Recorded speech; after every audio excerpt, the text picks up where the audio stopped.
Génesis. Ya. Entonces, con el éxito del tratamiento de estos 160 pacientes, se empezaron a comercializar estas toxinas de Kool-Aid aproximadamente entre 1899 hasta 1950. Bueno, cabe destacar que entre los pacientes que fueron exitosos en el tratamiento con las toxinas de Kool-Aid se incluían pacientes con sarcoma de Ewing y osteosarcoma. Entonces, ¿qué obstáculos representó el tratamiento con estas toxinas? Tuvo muchas dificultades que hasta se llevó pues a su prohibición, pero dentro de las que se destacan está la variabilidad de la potencia de las cepas bacterianas. No podía garantizar que todas las cepas de Serratia iban a tener la misma capacidad em, o la misma capacidad, pues sí, de producir esta respuesta antigénica. Entonces, esta variabilidad llevó a que surgieran muchas controversias. Además de esto, como no teníamos esta, pues, como teníamos esta variabilidad, no habían ensayos estandarizados que nos ayudaran a comparar, pues, los resultados entre un paciente y otro, porque las respuestas sí variaban mucho entre uno y otro. Entonces, otra de las cosas que contribuyó a que se descontinuara este tratamiento fue que para 1900 hasta 1950, que fue cuando se empezó a comercializar un poquito más, ya empezó a surgir lo que es la quimioterapia y la radioterapia. Entonces ya se empezó a desplazar un poquito más este tipo de terapias que ya tenía sus controversias con la radioterapia y la quimioterapia, que eran más estandarizadas, tenían respuestas más medibles y que se podían realizar estudios comparativos o ensayos entre un paciente y otro. Y también para sumarle pues a los obstáculos dentro del mismo grupo colaborativo donde se encontraban comercializando pues estas toxinas, James Ewing, que era promotor de la radioterapia, específicamente en estos pacientes con este tipo de tumor, prohibió en el Memorial, que era en el hospital donde se empezó a comercializar esta toxina, que el uso de la misma. Entonces, ya para 1963, la FDA en Estados Unidos prohíbe en su totalidad la comercialización de este fármaco, la implementación de este fármaco. Y a pesar de que para 1900, o sea, desde 1800 hasta 1950, sí hubo resultados prometedores y de hecho se replicó un estudio pues muy similar al inicial de Cooley en 1962 en el que se incluyeron 93 pacientes igual con sarcomas, de los cuales 20 tuvieron respuestas clínicamente significativas de esos tumores inoperables. De hecho, se continuó pues el legado, digamos así, de Cooley por parte de sus hijos. Su hija fundó el Cancer Research Institute en 1953 y ya el hijo pues continuó con la cirugía para prevención de metástasis en pacientes con tumores, sarcomas óseos y de tejidos blandos. Ya para el 2012, en Alemania intentaron replicar un estudio muy similar al que se implementó pues ya en los años 50 o al principio de 1900, con las toxinas, igual que de Cooley. Entonces, este estudio lo que intentó o lo que se implementó fue que igual, inyecciones de estas toxinas para producir una fiebre controlada en pacientes con sarcomas inoperables, pero que expresaran específicamente esta mutación, este gen NY-ESO, en los cuales se veía que tenían una respuesta antigénica disminuida. Entonces, en estos pacientes solamente fueron muy poquitos, la verdad que fue un ensayo clínico ahí que pues tuvo sus controversias también, pero se incluyeron 12 pacientes con sarcomas metastásicos, en los cuales sí, en 11 de los 12 pacientes hubo, con la primera administración de la toxina, se produjo fiebre importante en el paciente, que con esto lo que buscaban era aumentar estos marcadores inflamatorios. Específicamente, lo que buscan es aumentar interleuquina 6, factor de necrosis tumoral alfa y gamma, interferón y la interleuquina 1. Esto también igual crea las controversias porque generar fiebre, tú pues adrede en un paciente, pues igual el comité de ética como que no está muy de acuerdo, pero solamente en uno de los 12 pacientes se vio una respuesta clínicamente significativa. De hecho, ese paciente tuvo una reducción pues de la actividad del tumor de un 50%, solamente adicionándole pues estas toxinas. Entonces, aquí vemos un cuadrito, pues, una línea de tiempo en la cual se resume todo lo que ahí más o menos fui comentando, y en la cual, si nos fijamos, vemos el aumento de las tasas de supervivencia en los pacientes a medida que se van implementando diferentes fármacos y a medida que se van implementando también estudios de imagen como la resonancia magnética, como el PET, y ya pues a partir de los 2000 más o menos se ha alcanzado como un plató, una meseta en cuanto a la supervivencia de un 73-75%, a pesar de que han pasado pues 20 años, y por eso pues lo importante de que ahora se introduzca lo de inmunoterapia y terapia blanco. Entonces esto pues a medida ahí de introducción para pues llevarnos a lo que estamos haciendo, lo que se está haciendo actualmente.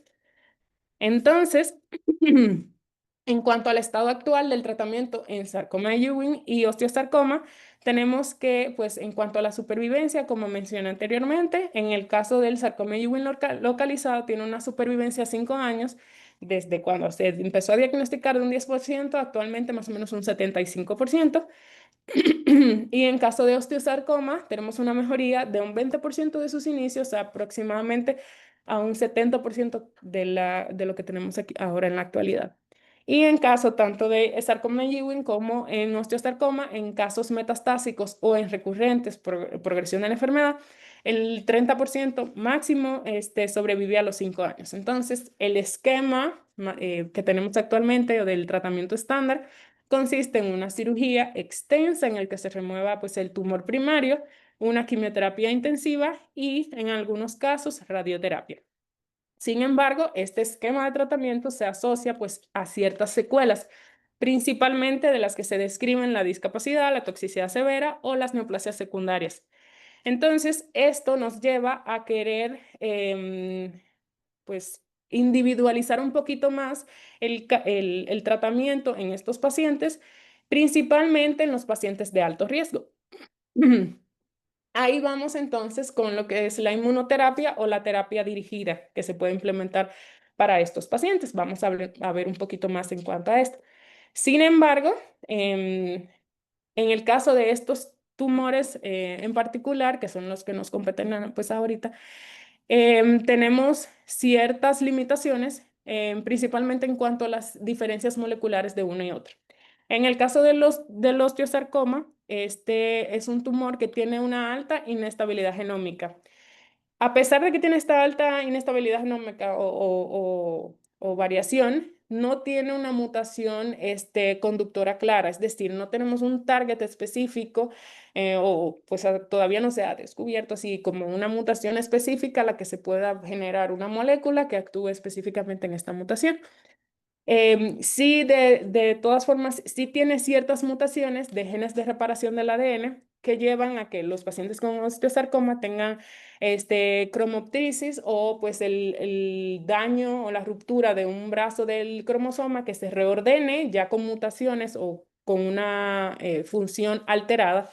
Entonces, todas estas características hacen que sea difícil en el osteosarcoma generar una terapia blanco pues específica.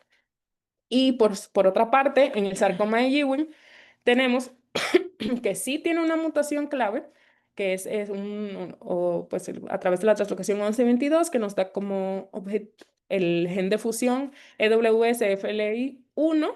Eso se ve hasta en el 85% de los pacientes con sarcoma de Ewing.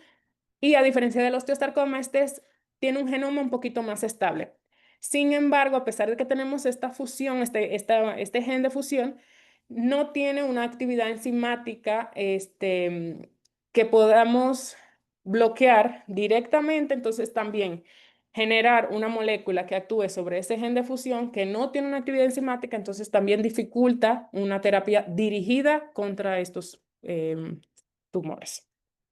Entonces, como mencioné, este gen de fusión, EWS, FLI1, tenemos o se han identificado ciertas estrategias que, a pesar de que no actúen directamente contra el gen de fusión, por otras vías pues nos ayude a actuar sobre los pacientes con esta mutación presente en sarcoma de Ewing. Entonces, una de estas, aunque no es un blanco claro, se puede o se han generado moléculas que actúen contra proteínas que se asocian al gen de fusión. Entonces, se ha observado que en los pacientes que tienen esta mutación presente, hay proteínas como la TK216 o la YK4279 que están presentes y sí, pues se están generando pues ciertas moléculas que actúen sobre estas proteínas y así de forma indirecta tener una terapia blanco contra estos pacientes.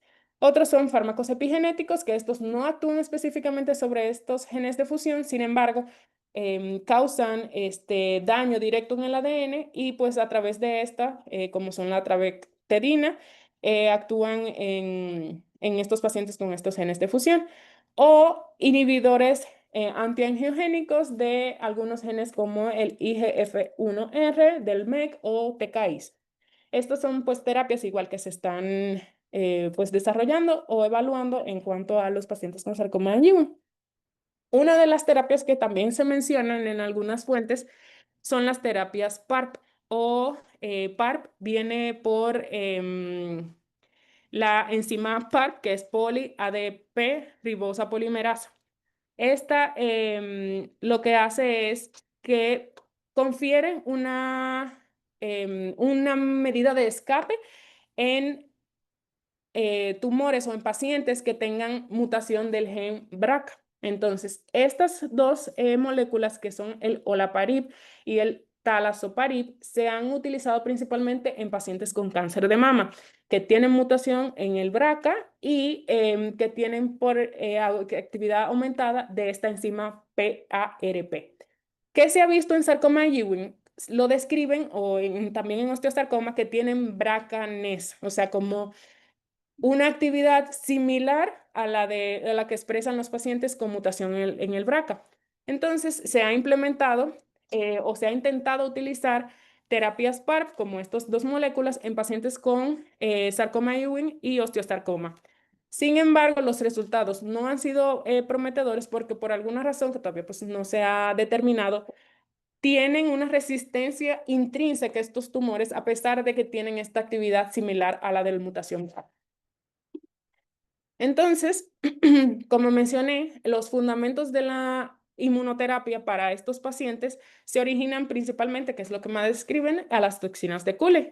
Entonces, ¿qué busca la inmunoterapia moderna? Busca entonces reactivar o amplificar la respuesta inmune intrínseca del paciente o, esa es una de las estrategias, o busca introducir nuevas respuestas con antígenos ocultos. Entonces, lo que se busca, lo pueden lograr, o sea, esta activación de la respuesta inmune se pueden hacer a través de diferentes estrategias farmacológicas.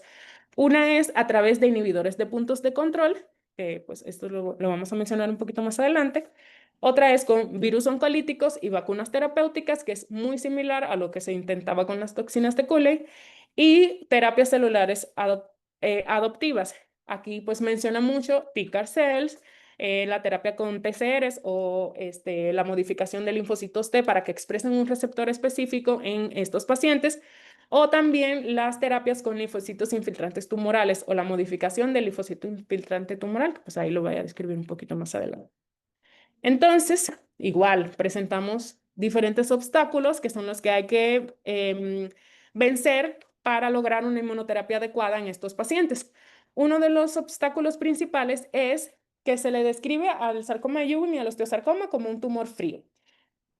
¿A qué se refieren con tumor frío? Es que tienen una baja inmunogenicidad, es decir, hay diferentes mecanismos que voy a explicar un poquito más ahora adelante que le confieren al tumor a que tu organismo básicamente no reconozca que tienes el tumor, entonces no produzca esta respuesta inmune que ataque este antígeno o estas proteínas tumorales, entonces por esto se le denomina a estos tumores como tumores fríos. Una de las características que le confieren esta baja inmunogenicidad es que tienen una baja carga mutacional. Como mencioné anteriormente, no se han identificado pues estas mutaciones, solamente pues la que más está descrita es la de sarcoma de Ewing. Entonces, como tiene baja carga mutacional, va a generar pocos neoantígenos el tumor Entonces, como no te genera esos antígenos nuevos, no produce tu organismo esa respuesta inmune para atacar estos antígenos. Otra de las características que le confiere también esa baja inmunogenicidad es que tienen una expresión débil del complejo mayor de histocompatibilidad tipo 1. Si recordamos, este nos ayuda o es una célula básicamente presentadora de antígenos. Entonces, como los pacientes con este tipo de tumores tienen baja cantidad de estas células presentadoras de antígenos, pues entonces si no hay quien presente, no vamos a tener esa respuesta inmune. Otra de las características que tienen estos tumores es el microambiente tumoral inmunosupresor. En el microambiente donde crece el tumor, vamos a tener, o en estos pacientes, se ha visto que tienen una alta cantidad de macrófagos M2. Estos macrófagos M2 lo que hacen es que frenan la respuesta inmune y hacen un mecanismo de evasión para que igual el sistema inmune no reconozca el tumor como ajeno. Y por último, otro de los mecanismos que se describen es la secreción de vesículas extracelulares. Igual, al igual que los macrófagos, la secreción de estas vesículas contribuye a lo que es la evasión del sistema inmune por parte del tumor. Entonces, las terapias que se han propuesto o que se han identificado a través de ya de estas características que tenemos, van orientadas enfocadas a los antígenos de interés terapéutico. Principalmente se ha descrito en cuanto a los antígenos celulares de la superficie de las células de estos tumores, se ha visto que expresan HER2, B7H3 o gangliósidos, como el G2 y el G3. Entonces, a través de la expresión de estos antígenos en la superficie de la célula, entonces se busca fármacos que actúen específicamente contra estos antígenos de superficie. Entonces, hay anticuerpos monoclonales o T-CAR cells que se modifican para que actúen específicamente o sobre los gangliósidos o sobre el B7H3. Estos, si recordamos en neuroblastoma, es una de las estrategias que más se utiliza, como en el anti-GD2 que se utiliza para neuroblastoma de alto grado metastásico, pero también se ha visto que como el sarcoma Ewing en su superficie celular también expresa este GD2, se pudiera implementar estos anti-GD2 en sarcoma Ewing. Sin embargo, se ha visto que en estos pacientes tienen mucha nefrotoxicidad porque no solo se expresa en la superficie de la célula, sino en células pues no tumorales. Entonces, en los pacientes específicamente con sarcoma Ewing y también en algunos con neuroblastomas se ha visto mucha neurotoxicidad con la implementación de estas moléculas. Entonces, los mecanismos de evasión inmune, igual, pues básicamente conocer los mecanismos nos ayuda a identificar las interacciones entre el tumor y el sistema inmune para priorizar entonces las estrategias de tratamiento. Uno de los mecanismos que no he mencionado anteriormente, pero que de los que más se está pues estudiando es que hay una ausencia de antígenos tumorales específicos. Entonces, como mencioné, los que más se están evaluando es GD2, IGF-1R, HER2 y CD99. Las terapias en desarrollo, TCAR cells, anticuerpos biespecíficos o conjugados.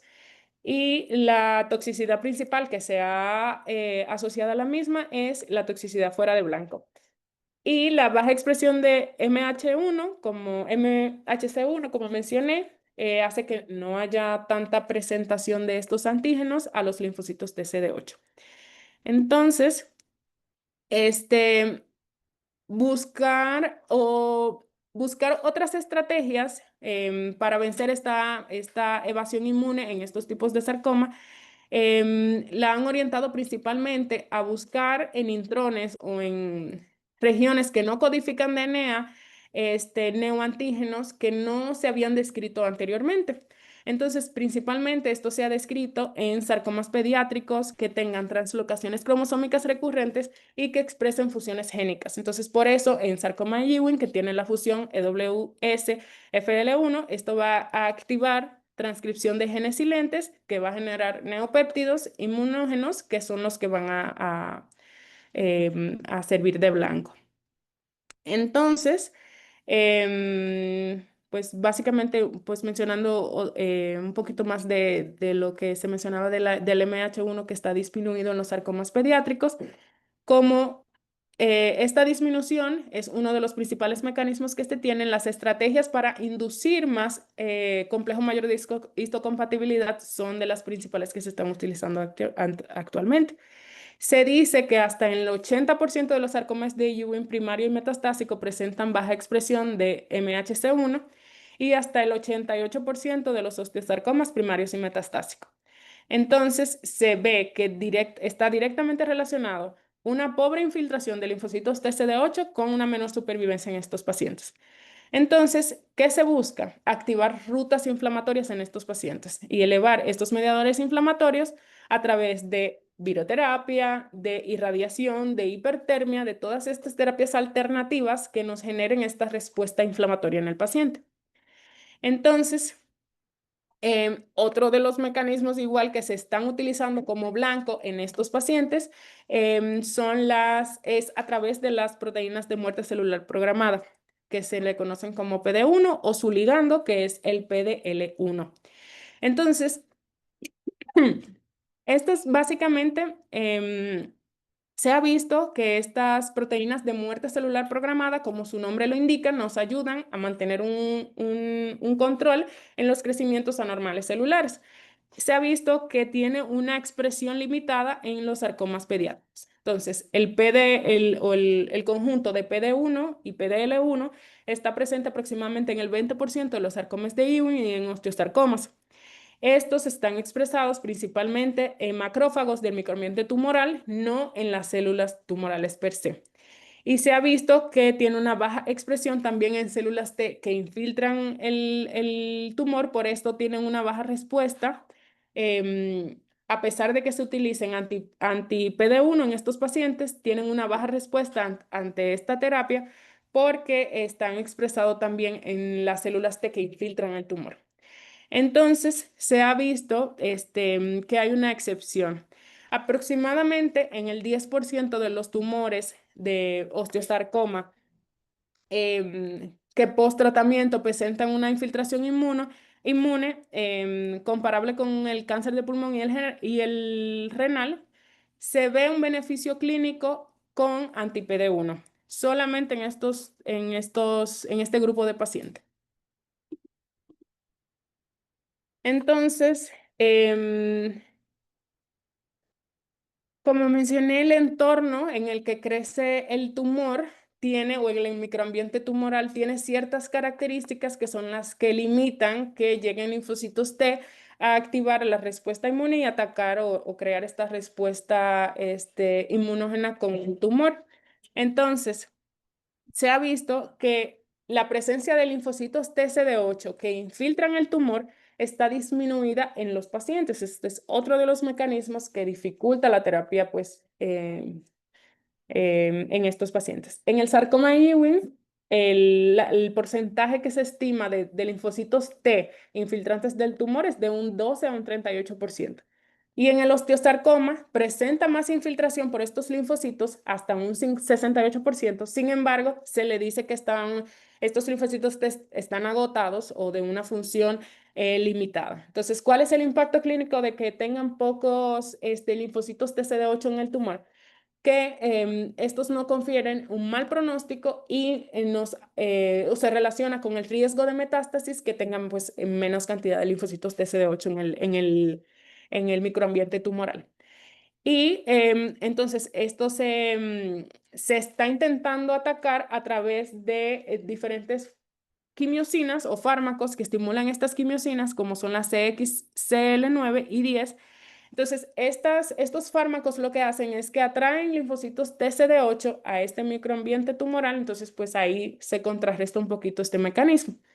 Entonces, como mencioné, hay diferentes estrategias para aumentar estos linfocitos TCD8 en el tumor, como aumentar estas quimiosinas, utilizar virus oncolíticos que tengan o que aumenten la producción de estas quimiosinas, o inhibidores del DPP4. El DPP4 pues se encarga de eliminar esta quimiosina, entonces a través de inhibir esta molécula estabilizamos esta quimiosina y aumenta la cantidad de linfocitos TCD8 en el microambiente tumoral. Y bueno, básicamente, pues aquí lo que quise mencionar es que em, estos linfocitos o esta cantidad disminuida de linfocitos T en el microambiente tumoral nos reduce la actividad citotóxica y que se ha observado específicamente en pacientes con osteosarcoma en metástasis pulmonares. Se ha observado algo pues interesante en estos pacientes, es que se forma lo que describen como interfaz tejido sano y tumor. Y lo que describen es que básicamente si tenemos en pulmón el tumor, se forma en todo el borde del tumor, se forma como una línea en el que no pasan esos linfocitos TCD8. Entonces esto se le conoce como interfaz tejido sano, tumor. Y en el núcleo del tumor, en pulmón, hay una pobre infiltración y se considera que esto es secundario a actividad de células mieloides. Entonces, esto le confiere un poquito más de agresividad a las metástasis pulmonares de este tipo de sarcoma porque se ve que hacen como una barrera en la cápsula, digamos, del tumor que no penetren estos linfocitos aunque se utilicen ciertas moléculas. Entonces, lo que se busca con estos pacientes con metástasis pulmonares es bloquear, pero a través de múltiples vías de señalización o checkpoints para para reactivar esa actividad citotóxica y que pueda penetrar entonces a la metástasis. Entonces, las terapias que se pueden utilizar, como mencioné, en osteosarcoma y sarcoma de Ewing, tenemos un aumento en los macrófagos M2 que hacen una evasión inmune. Entonces, esto se le confiere vamos a decir, una resistencia a las terapias citotóxicas a este tipo de tumor. Entonces, se ve que en los pacientes con sarcoma de Ewing que tienen una mayor infiltración de esos macrófagos asociados al tumor, tienen una peor supervivencia. Y en el osteosarcoma se ha visto que tienen una infiltración mixta, no solamente de macrófagos M2, sino también de M1, por lo que se asocia igual a un poquito de mejor pronóstico que en los sarcoma Ewing, que se describe solamente de M2, pero tienen una alta densidad de CD8 positivo, los pacientes con osteosarcoma, que igual se relaciona a un peor pronóstico. Entonces, como mencioné, lo que caracteriza a estos macrófagos M2 es que promueven angiogénesis, promueven migración tumoral, resistencia a la quimioterapia e inhiben la infiltración del tumor por linfocitos T. Entonces, ¿qué se está buscando para actuar contra estos macrófagos M2 que le confieren esta resistencia al tumor? Pues se buscan diferentes fármacos, principalmente la mifamurtida, que voy a hablar un poquito más adelante, que es un derivado del bacilo de Calmette-Guerin, que va a estimular los macrófagos, mejorando la supervivencia pues, en osteosarcoma principalmente, o se han utilizado otras terapias de modulación como virus oncolíticos que induzcan una muerte tumoral antigénica. Otra de las terapias que pues sí me llamó la atención porque no lo había escuchado para este tipo de tumores es el ácido retinoico o el ATRA. Entonces, se ha visto igual que aumenta la actividad de los macrófagos en los pacientes con sarcoma Ewing o osteosarcoma y que se ha visto que en combinación con terapia de T-CAR cells ha mejorado mucho la supervivencia en pacientes con osteosarcoma, el ATRA, pues. Y otra de las estrategias es la depresión farmacológica, como con la trabectedina, perdón. Esta inhibe específicamente en sarcoma de Ewing la transcripción del gen de fusión que tenemos con estos pacientes. Entonces, hablando pues específicamente en osteosarcoma, para mencionar uno de los principales así de estos fármacos, que es el mifamurtido, pues en sentido general, osteosarcoma es el tumor óseo más común en la población pediátrica. Se ha mantenido estable pues la supervivencia global los últimos 20, 40 años y la mortalidad ha disminuido gracias a la quimioterapia multiagente. Está originado de células mesenquimales y algunas mutaciones como el TP53 y el RB se han descrito. Entonces, además, hay ciertos factores que se han relacionado con la supervivencia en osteosarcoma. Además del tamaño del tumor, la respuesta patológica, hay ciertos factores, lo que nos compete ahora, inmune, que mejoran la supervivencia en estos pacientes. Muy interesante, se ha descrito que una vez se le da el primer ciclo de quimioterapia, la recuperación de los linfocitos o el nivel de recuperación de linfocitos tras un primer ciclo de quimioterapia está directamente relacionado con una mejor supervivencia en estos pacientes. Sí, en aquellos pacientes que se mantienen neutropénicos por periodos o linfopénicos, perdón, porque en este caso se habla de linfopénicos por un periodo prolongado tras un primer ciclo de quimioterapia en osteosarcoma, tienen una peor supervivencia.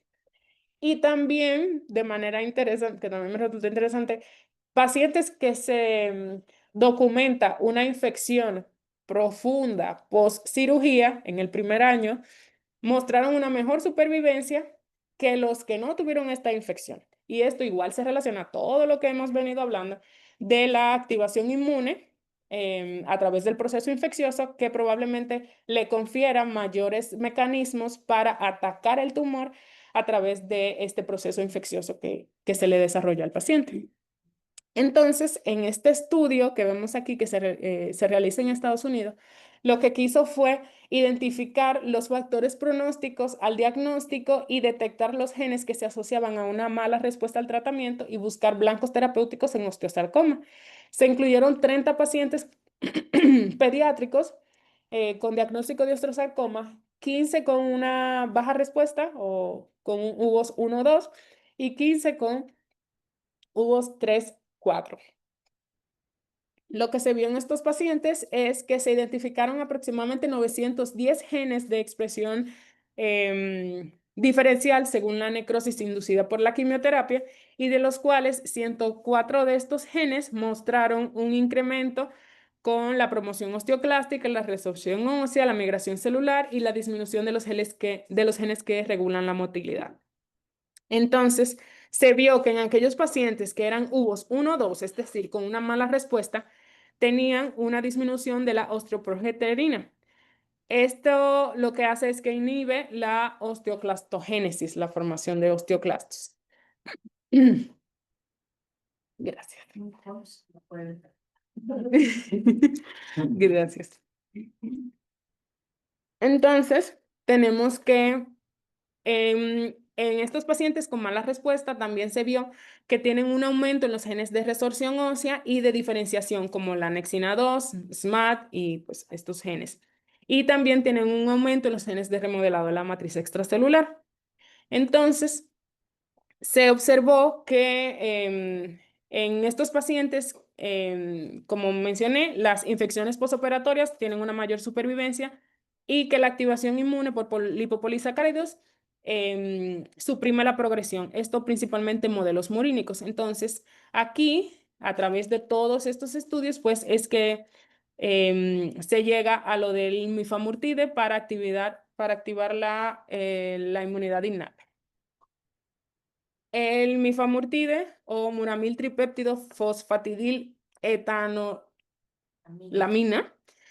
como mencioné, es un análogo del muramil dipéptido, que es un componente de la pared celular del bacilo de Calmette-Guerin. Específicamente el mifamurtide, lo que ha sido o lo que se ha modificado es que se encapsula en liposomas y esta característica hace que se dirija específicamente hacia monocitos y macrófagos. Entonces, una vez se dirige al monocito y macrófago, lo que va a hacer es que se activen y que se vuelvan tumoricidas.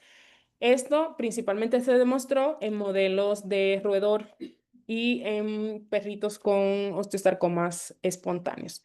Entonces, a través de la migración de esta molécula en el liposoma hacia los macrófagos, activa el sistema inmune innato.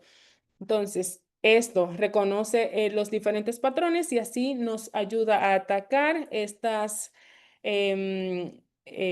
células que tal vez no han sido detectadas por estudios convencionales. En los ensayos clínicos iniciales, cuando se empezó a describir el mifamurtide, se vio que ocurría, se utilizaron o se incluyeron en estos estudios iniciales 28 pacientes y se vio que hubo activación de macrófagos y monocitos en 24 de los 28 pacientes y que la distribución de esta activación de macrófagos ocurrió en hígado, en pulmón, en vaso y tiroides. Todo esto se confirmó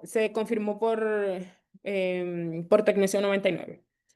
Y la toxicidad que se observó en los pacientes que se implementó en estadios iniciales, el mifamurtide fue leve. Se han descrito muchos síntomas asociados, pero básicamente como un cuadro pseudogripal. La dosis que está establecida o que se sugiere es de 2 miligramos metro cuadrado por 36 semanas, siendo las primeras 12 semanas 2 veces por semana y las siguientes 24 semanas 1 vez por semana. Entonces, tenemos también, este fue en los primeros ensayos que se hicieron del mifamurtide. Ya luego, más reciente, se hizo el COG, hizo este ensayo en el cual le agregaron el mifamurtide a pacientes con osteosarcoma resecable no metastásico. En este ensayo se incluyeron aproximadamente 600 pacientes con este diagnóstico y el objetivo principal fue ver si el mifamurtide mejoraba la supervivencia con la quimioterapia y pues como también otras de las cosas que se investigó en este estudio fue si agregar ifosfamida mejoraba la supervivencia en los pacientes con el esquema MAP. Entonces, lo que se vio fue, uy, hubo dos regímenes que se distribuyeron los pacientes o se compararon dos esquemas. Un esquema A en el que se utilizó doxo, cisplatino y altas dosis de metotrexate y un esquema B en el que se usó igual doxo, cisplatino, altas dosis de metotrexate e ifosfamida. Y a cada uno de estos regímenes, el A y el B, se distribuyeron los pacientes en aquellos sin mifamurtide y con mifamurtide. Entonces, ¿qué se vio en estos pacientes? Se vio que la supervivencia global estaba aumentada en ambos grupos en los que se utilizó mifamurtide, en los dos regímenes, en el A y en el B. La supervivencia libre de recaída a 6 años fue de un 66%, de 66% en los pacientes que se implementó mifamurtide y de un 57% en aquellos que no se utilizó el fármaco. Em, Esto llevó a una aprobación regulatoria, principalmente pues en Europa, en los pacientes con osteosarcoma no metastásico, que es resecable en menores de 30 años. Entonces aquí vemos en este cuadrito del estudio que realizó el COG, dividió a los pacientes, el régimen A, el régimen B. Con y sin el mifamurtide y vemos pues la diferencia en la supervivencia de ambos grupos, que en los que tenían el mifamurtide a 6 años, pues ahí se ve en el régimen A no fue tan, pues estuvo prácticamente igual, pero en el régimen B sí aumentó significativamente la probabilidad de supervivencia a 4 y 6 años de 74 y 71% respectivamente. Ay, perdón. Y aquí lo vemos. Esto, en esta gráfica podemos ver la proporción libre de eventos de los pacientes en aquellos, en la amarilla, en aquellos que sí se le administró el mifamurtide y en aquellos que no se le administró en la azulita punteada. Como vemos, pues sí aumenta la proporción libre de eventos en estos pacientitos, pero ya en los regímenes, comparando un régimen A y B, pues estuvo prácticamente igual. Entonces ahí, como un side note, no se demostró que mejore con la adición de la ifosfamida. Entonces esto principalmente hablando de la terapia inmune en estos pacientes. Otra de las estrategias de tratamiento que se pueden implementar o que se están estudiando en estos pacientes es el trasplante, principalmente en sarcoma Ewing, porque no está tan descrito en aquellos pacientes con osteosarcoma. Entonces, hablando un poquito en general, igual del sarcoma de Ewing, localizado, una supervivencia de un 60 a un 70%, metastásico 20 a 40. Pero la recaída ocurre hasta en un 40%. Y el pronóstico está, o los factores que se relacionan a un mal pronóstico, tenemos que tenga una recaída antes de los 2 años del diagnóstico, que la localización del sarcoma de Ewing sea en un sitio, o que la recaída sea en un sitio extrapulmonar, que la recaída sea combinada, tanto local como sistémica, y que el paciente tenga niveles de LDH elevados al diagnóstico, todo confieren un mal pronóstico. Entonces, cuando ya recae el paciente, un paciente en progresión con un sarcoma de Ewing, no hay un tratamiento estandarizado em, ya que se haya sido aprobado, sino que hay diferentes estrategias que se están estudiando y ya pues más se individualiza dependiendo de pues el caso del paciente. La cirugía radical al sitio de la recaída es de las estrategias que más se utilizan y las que más muestran beneficio.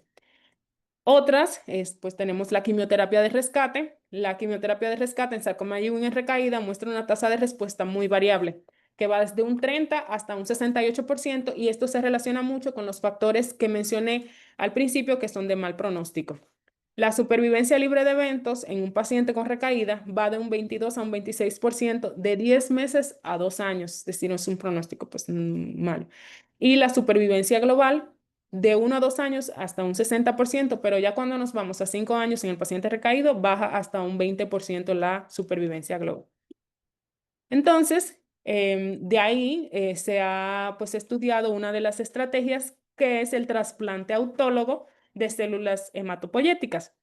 Lo que se busca con este trasplante en estos pacientes con sarcoma de Ewing es consolidar el tratamiento en aquellos que sean de alto riesgo desde antes de la recaída. Entonces, ¿qué permite esta estrategia con el trasplante? Permite administrar dosis altas de quimioterapia, superando el límite de la mielosupresión, a sabiendas de que tenemos pues el rescate a través de el trasplante autólogo posterior a esos esquemas tan mieloablativos de quimioterapia.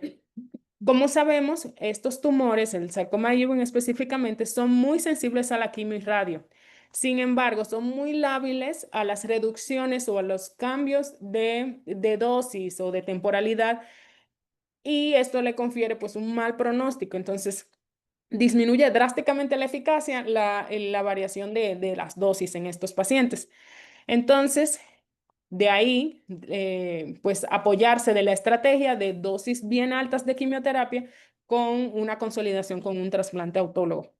El rescate con este trasplante permite que se pueda escalar la quimioterapia de 3 a 10 veces más, específicamente con agentes alquilantes. Y esto no ha demostrado beneficios solamente pues en sarcoma de Ewing, como sabemos en neuroblastoma pues también, o en otros tumores sólidos, se utiliza también esta estrategia en la que se le da una quimioterapia más agresiva para luego consolidar con un trasplante. Este, en este caso, principalmente, el melfalán en altas dosis ha demostrado eficacia en los tumores que son resistentes, en el caso de los tumores o los sarcomas de Ewing. Entonces, en este artículo, o en este estudio que se realizó en el 2006, en el artículo se buscó evaluar el trasplante autólogo en pacientes con sarcoma de Ewing de alto grado y otros tumores pediátricos. Esto se realizó en la Universidad de Minnesota. En la cohorte se incluyó 36 pacientes con tumores sólidos de alto riesgo. Dentro de los tumores que se incluyó el sarcoma de Ewing y otros tumores. Los hallazgos principales de este estudio, o pues sí, estudio, fue una mejor supervivencia en sarcoma de Ewing, principalmente en sarcoma de Ewing y en tumor desmoplásico, cuando se utilizó una quimioterapia mieloablativa y se consolidaba con el trasplante.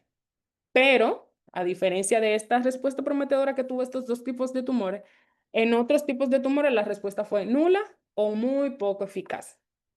Los factores claves que se relacionaron a una buena respuesta en estos dos grupos de pacientes o en estos dos diagnósticos era que los pacientes tuvieran una remisión completa después de la quimioterapia mieloablativa. decir, aquellos pacientes que no respondieron a la quimioterapia y que se sometieron a trasplante, pues igual el resultado no fue favorable. Entonces aquí, de los 36 pacientes que se incluyeron, fueron tratados con protocolos consecutivos de trasplante autólogo, y los criterios de inclusión para llevarlos a este estudio fue que tuvieran tumores metastásicos desde el diagnóstico o una recaída tras el tratamiento, y que la respuesta fuera completa o parcial sin datos de progresión luego de la quimioterapia mieloablativa, y que tuvieran una función orgánica adecuada, documentada antes del trasplante. En cuanto a las fuentes que se utilizaron para el trasplante de estos pacientes, de los 36 pacientes totales, 20 se utilizaron células madres periféricas, 15 médula ósea autóloga y una médula ósea singénica. Y la infusión que se utilizó fue de 10 a la 8 células por kilo o la dosis. Entonces, en esta tablita, como vemos aquí, no sé si fue, déjame hacer eso. Estos fueron los pacientes específicamente con sarcoma de Ewing. De los 36 totales, 16 fueron con diagnóstico de sarcoma de Ewing. El más pequeño, de 5 años, hasta 26, que fue el más adulto o el adulto joven que se incluyó. En cuanto a el sitio primario del tumor, variaba mucho, pero principalmente ilio y sacro, y luego pues fémur o huesos largos. La indicación en la mayoría de los casos, como mencioné, es la metástasis. Y dentro de los lugares de metástasis al diagnóstico, principalmente, como vemos, era pulmón el principal sitio en estos pacientes. Entonces, en cuanto a los esquemas de quimioterapia que se utilizaron en los pacientes antes del trasplante, principalmente, bueno, prácticamente todos utilizaron, sí, Vincri, Doxo, Ciclo y fosfamida etoposida. Todos recibieron el mismo esquema, y de todos los pacientes, como mencioné, tenían que estar o en remisión completa o remisión parcial, pero sin datos de progresión. De todos los pacientes igual. El seguimiento que se realizó fue a 5 años, y la mitad justamente de los 16 pacientes, 8 presentaron o estuvieron vivos en el seguimiento a 5 años, y 8 pues fallecieron. De los 8 que fallecieron, prácticamente todos presentaron recaída después del trasplante. De los lugares a los que recayeron después del trasplante, tenemos pulmón, hueso, principalmente. Entonces, como vemos, de los que están vivos, prácticamente ninguno recayó después del trasplante. Entonces, este es un factor importante a considerar. Y el seguimiento, pues, fue hasta los 7.9 años, y al primer año un 63% de supervivencia global, y a los 3 años un 33%. Y en sarcoma de Ewing, a un año, la supervivencia global 69%, y a 3 años 54%, con una P estadísticamente significativa. Ya luego, este estudio fue realizado en el 2006, pero tenemos una revisión sistemática que se realizó en el 2018, en la cual se incluyó aproximadamente 21 artículos, resúmenes del tratamiento con trasplante autólogo en pacientes con sarcoma de Ewing recidivante, que se le da su quimioterapia con altas dosis o mieloablativa, y luego se consolida con trasplante. Entonces, en esta revisión sistemática se incluyeron los datos de 345 pacientes con sarcoma de Ewing recidivante. También se incluyeron pues niños y adultos jóvenes, y que recibieron un tratamiento en común con una quimioterapia convencional, en la que tenían que tener respuesta completa o parcial sin progresión, y luego se le da la consolidación con el trasplante. En esta revisión se vio que aquellos pacientes en los que se le da esta quimioterapia pues, de altas dosis y el trasplante fue menos efectivo en pacientes que no tenían respuesta a la quimioterapia convencional, o aquellos pacientes que la respuesta no fue completa.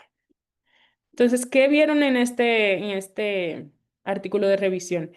En cuanto al impacto del trasplante en estos pacientes, tenemos que la tasa de supervivencia libre de eventos a 2 años fue de un 42 a un 47%, y a 5 años de un 20 a un 61%. Y la supervivencia global a 2 años de un 50 a un 66% y a 3 años, de 3 a 5 años de un 33 a un 77%. Es decir, que concluyen que esta estrategia del trasplante seguido de la quimioterapia mieloablativa mejora significativamente la supervivencia en aquellos pacientes que no responden a la quimioterapia convencional. Entonces, también quisieron comparar en esta revisión los pacientes que solo se le dio quimioterapia convencional a aquellos pacientes en los que se le da la quimioterapia pues mieloablativa con el trasplante en aquellos con recaída. De todos los estudios, de los 21 estudios que se incluyeron en esta revisión, 5 de estos compararon directamente estos grupos de los pacientes solo con quimioterapia o los que se trasplantaron. Se vio que los pacientes trasplantados mostraron mejores tasas de supervivencia que aquellos que fueron sometidos solo a quimioterapia convencional. La supervivencia libre de eventos a 2 y 5 años fueron de un 44%, de un 44 a un 47%, versus un 20 a un 61% respectivamente, comparado con aquellos que solo se les dio la quimioterapia convencional, que de un 44 bajaba a un 10% y de un 20 a un 61 de un 0 a un 7%. Y la supervivencia global en los pacientes solo con quimioterapia convencional de un 5 a un 22% y en aquellos pacientes con el trasplante de un 33 a un 77%. Entonces, tienen como conclusión en esta revisión sistemática es que en cuanto a esta estrategia mejora la supervivencia en pacientes con sarcoma de Ewing, específicamente en los recidivantes sí fueron quimiosensibles, es decir, está directamente relacionado con la respuesta a la quimioterapia inicial. Y esta estrategia con esta quimioterapia pues, de altas dosis como tratamiento de inducción no mostró beneficios en comparación a una quimioterapia convencional y luego la estrategia o trabajar en cuanto a la respuesta a esta quimioterapia convencional.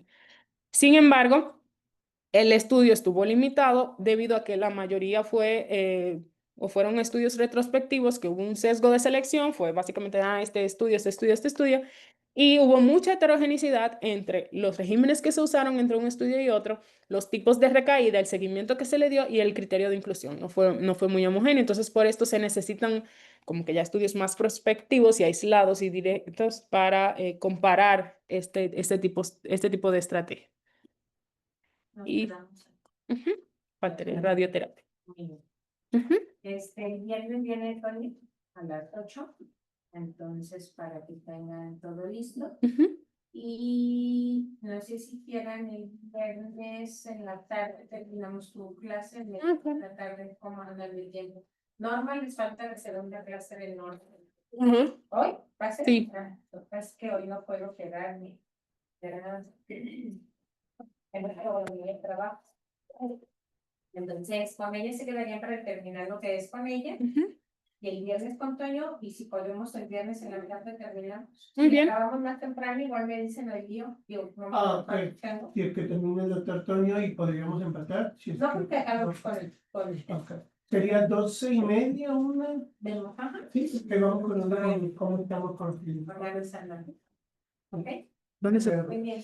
Gracias. Dice toda la historia de ninguna terapia. Hay una pregunta rápida.